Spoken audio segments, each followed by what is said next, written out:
ಈಗ ನಿಮ್ಮ ಹೆಸರಿನಲ್ಲಿ ನಿನ್ನೆ ನಾಮಪತ್ರ ಸಲ್ಲಿಸಿದ್ದಾರೆ.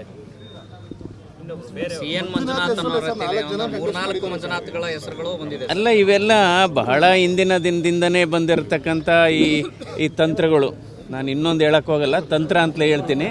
ಸೊ ಈ ತಂತ್ರಗಳು ಅಂದರೆ ಜನರು ಪ್ರಜ್ಞಾವಂತರಾಗಿದ್ದಾರೆ, ಜನರು ವಿದ್ಯಾವಂತರಾಗಿದ್ದಾರೆ, ವಿಚಾರವಂತರಾಗಿದ್ದಾರೆ. ನಂತರ ನಾನು ಕಮಲದ ಗುರುತಿನಲ್ಲಿ ಸ್ಪರ್ಧೆ ಮಾಡ್ತಾ ಇದ್ದೇನೆ, ರಾಷ್ಟ್ರೀಯ ಪಕ್ಷವಾದಂಥ BJPಯಿಂದ ಸ್ಪರ್ಧೆ ಮಾಡ್ತಾ ಇದ್ದೀನಿ, ಮೈತ್ರಿಯ ಅಭ್ಯರ್ಥಿಯಾಗಿ NDA ಒಕ್ಕೂಟದಲ್ಲಿ ಮಾಡ್ತಾ ಇದ್ದೀನಿ. ಜನರೆಲ್ಲ ಇದನ್ನೆಲ್ಲ ಅಂದರೆ ಇದರ ಅರ್ಥ ಗಾಬರಿ ಆಗಿದೆ ಅಂತ ಕೆಲವರಿಗೆ. ಸಿಂಬಲ್ ಒಬ್ಬರಿಗೆ ಕೊಡೋದು, ಕಮಲ ಚಿಹ್ನೆ ಡಾಕ್ಟರ್ ಸಿಎನ್ ಮಂಜುನಾಥರಿಗೆ ಕೊಡೋದು. ನಿಮ್ಮೂರದ ಅಂದ್ರೆ ಆಮಿಷಗಳನ್ನ ಒಡ್ಡುವಂಥದ್ದು ಜನರಿಗೆ, ಕುಕ್ಕರ್ಗಳು, ಸೀರೆಗಳು, ಈ ತರ ಆಮಿಷ ಒಡ್ಡಿ ಮನವೊಲಿಸುವಂತ ಇದ್ರ ಬಗ್ಗೆ ಆಲ್ರೆಡಿ ಚುನಾವಣಾ ಆಯೋಗಕ್ಕೆ ಸಲ್ಲಿಸಲಾಗಿದೆ. ಅದಕ್ಕೆ ಕ್ರಮ ತೆಗೆದುಕೊತಾ ಇದ್ದಾರೆ. ಸೊ ಜನರು ಕೂಡ ಬುದ್ಧಿವಂತರಿದ್ದಾರೆ. ಸೊ ಅಂದ್ರೆ ನಿಮ್ಮ ಉಬ್ಬಿದ ರಕ್ತನಾಳಗಳ ಸಮಸ್ಯೆಗೆ ಎವಿಸ್ ಆಸ್ಪತ್ರೆಯಲ್ಲಿ ಕೇವಲ 30 ನಿಮಿಷದ ಲೇಸರ್ ಚಿಕಿತ್ಸೆಯೊಂದಿಗೆ ಮುಕ್ತಿ ಹೊಂದಬಹುದು. ಹೆಚ್ಚಿನ ವಿವರಗಳಿಗಾಗಿ ಸಂಪರ್ಕಿಸಿ 8088837300.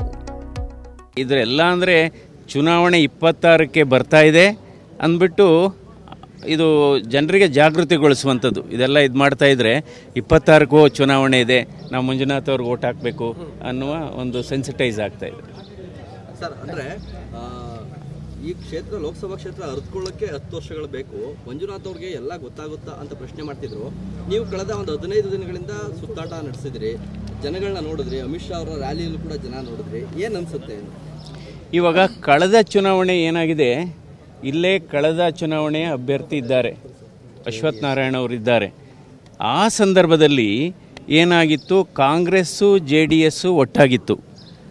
ಹಾಗೂ ಕೂಡ ಒಂಟಿಯಾಗಿ BJP ನಮ್ಮ ಅಶ್ವಥ್ ನಾರಾಯಣ ಅವರಿಗೆ 6,75,000 ಮತಗಳು ಬಿದ್ದಿತ್ತು. ಇವಾಗ JDS ಮತ್ತು BJP ಒಂದಾಗಿದೆ.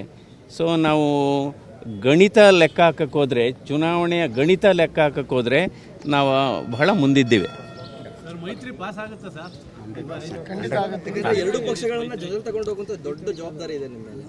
ಅಲ್ಲ, ನಮ್ಮ ಮೇಲಿದೆ ಮತ್ತು ನಮ್ಮ ಮುಖಂಡರುಗಳೆಲ್ಲ ಮೇಲಿದೆ. ಈಗ ಎಲ್ಲ ನಮ್ಮ JDS BJP ಮುಖಂಡರುಗಳು, ರಾಜ್ಯ ಮಟ್ಟದ ಮುಖಂಡರು, ಸ್ಥಳೀಯ ಮುಖಂಡರುಗಳು, ರಾಷ್ಟ್ರ ಮಟ್ಟದ ಮುಖಂಡರುಗಳು, ಕಾರ್ಯಕರ್ತರುಗಳು, ಆಮೇಲೆ ಜನರು ನಾವು ನೋಡ್ತಾ ಇದ್ರೆ ಬದಲಾವಣೆಯನ್ನು ಬಯಸಿದ್ದಾರೆ. ಸೊ ಈಗ ನಮ್ಮ ಅಶ್ವಥ್ ನಾರಾಯಣ ಅವರು ಮಾತಾಡ್ತಾರೆ.